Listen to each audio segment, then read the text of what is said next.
Don't be shy about stocking up on onions.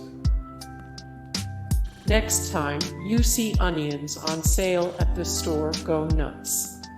Grab yourself a pair of cheap pantyhose to store them in, and you'll be able to keep your onions edible for up to 8 months.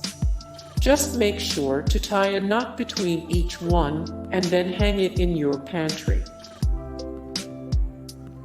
Invest in lunches you can take to work or school. Make sure sales are actually a better deal. Make a list.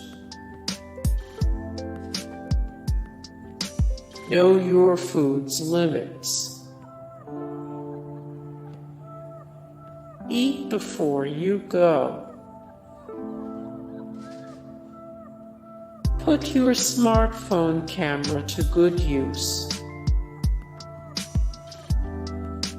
Look a little lower. Keep a couple of laundry baskets in your trunk. Hey guys, thank you so much for the support and likes and comments down below, and also thank you so much for watching, and I look forward to see you in the next video. Then take care. Bye.